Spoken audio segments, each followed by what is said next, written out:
So here on Saturday Night Live, is Saturday Night Live performing the rare feat of actually attacking a Democrat by pointing out that all of his administration officials, all of his allies, are out there claiming that he's totally with it when he totally is not. On Tuesday, President Joe Biden won the Michigan primary, but a New York Times poll today has him down 5 points, and many voters still have concerns about his age. Here with me is Governor of California and Biden advocate Gavin Newsom. Great to be with you, Dana. I understand people care about the president's age, but what they should care about is his record. Look at what Joe Biden has done for America. He's created more jobs than any president in history. Inflation is down. The Shamrock Shake is back. And Beyonce has gone country. Thank you, Joe. We are now joined live by Secretary of Homeland Security Alejandro Mayorkas.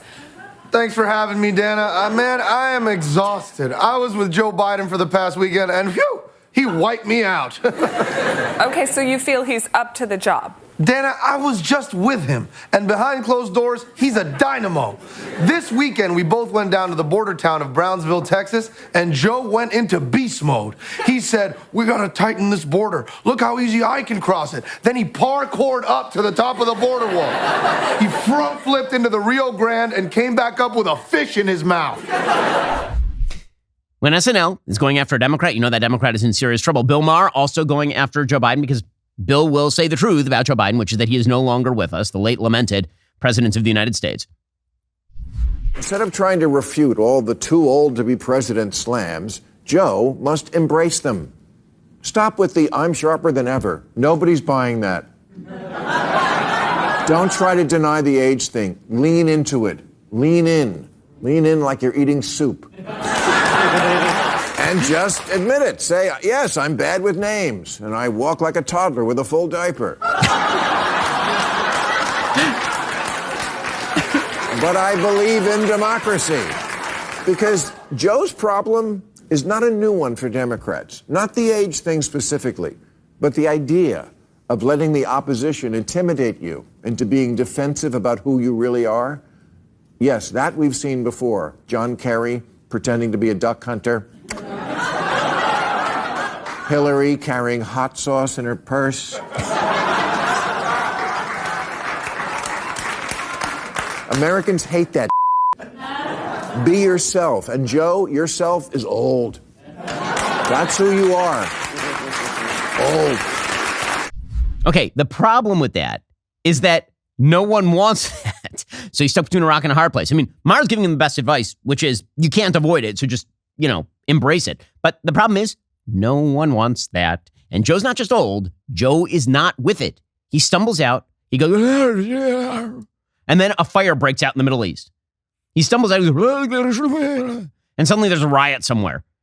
And nobody wants that. No one. So leftists are now in the middle of seething and coping. They're now performing the Kathleen Kennedy strategy. Okay, we call it the Kathleen Kennedy strategy. So Kathleen Kennedy is the head of the Lucasfilm division over at Disney. So she's been in charge of the Star Wars franchise for the past decade or so. And she has taken the most prized IP in the history of American cinema and driven it directly into the ground because she's terrible at her job. So Kathleen Kennedy and the people at Disney have come up with a strategy. It's a strategy that's now being imitated all over Hollywood. And the strategy is this: make a movie no one likes and then yell at the audience about how intolerant they are when the movie fails. So you make a movie like The Last Jedi, and you make an absolutely interminably awful character like Rose. And then when the audience doesn't like the movie, you say, well, it's because you just don't like Asian people in Star Wars. That obviously has been a giant fail for Hollywood because it turns out that ripping the audience is a terrible way to get people to come see your movies. And actually, it doesn't win you friends, it doesn't win you, and it doesn't make your movies better. And it also blinds you to the reality, which is that you need to course correct when it comes to your own movies. Because you end up just doubling down on stupid. If you keep blaming the audience over and over and over, then you're just going to keep making the same crappy movie 87 times in a row. And every time it fails, you're going to say, it's not me, it's the audience. Okay, well, Joe Biden is doing that right now, and his entire team is doing that right now. Democrats have decided that it's not Joe, it's you. This is a strategy for failure.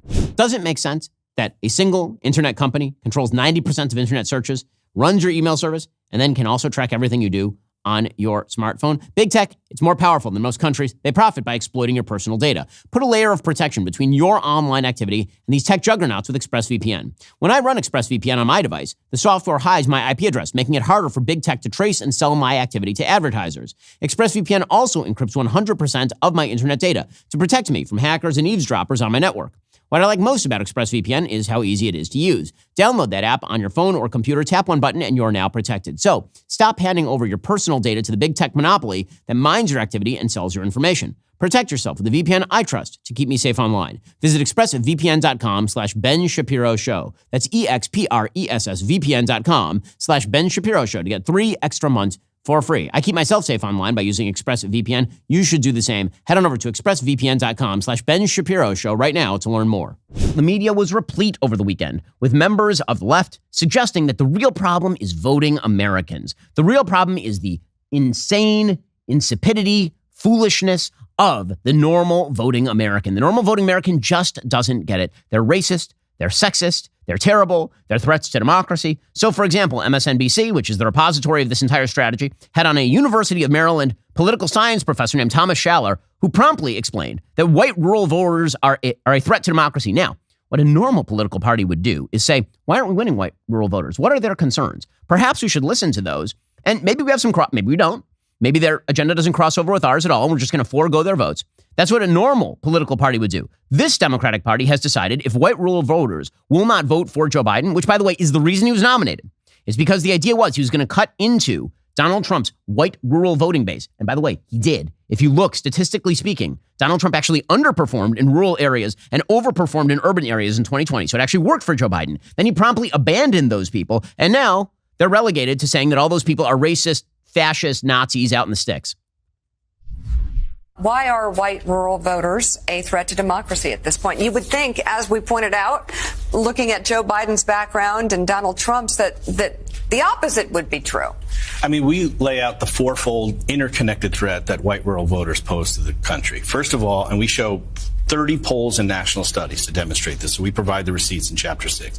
They're the most racist, xenophobic, anti-immigrant, and anti-gay geodemographic group in the country. Second, they're the most conspiracist group. QAnon support and subscribers, election denialism, COVID denialism and scientific skepticism, Obama birtherism. Third, anti-democratic sentiments. They don't believe in an independent press, free speech. They're most likely to say the president should be able to act unilaterally without any checks from Congress or the courts or the bureaucracy. They're also the most strongly white nationalist and white Christian nationalists. And fourth, they are most likely to excuse or justify violence as an acceptable alternative to peaceful public discourse. They're all Nazis. Okay, so again, if you actually were to look at the data on this, what you would see is that the data tends to suggest that a fairly small minority of people actually believe all the things that this person just said. He says they're the most likely subgroup in the United States to believe this. It doesn't mean the vast majority of white rural voters are all Nazis. But even if that were true, the reality is that if you want to win an election, presumably you are going to have to figure out some common, like if you just yell at them, you're not going to win their votes. Pretty obviously. And again, this is so bizarre because Bill Clinton's entire pitch in 1992 and 1996 is that he was going to win those voters. That also happened in the pitch of, for example, Howard Dean in 2004. And then it was the pitch, once again, of actually Barack Obama in 2008. He went after a lot of those voters. But Democrats have decided that since 2012, they're just going to abandon that voting base. And then if they lose, they're just going to call everyone they disagree with Nazis, which of course reinforces the entire reactionary swing the country is experiencing right now. Are you tired of the lies and the twists of the mainstream media talking points? Yeah, me too. Join me in my newest series, Fact, where I dismantle and bring truth to this tiring mainstream agenda.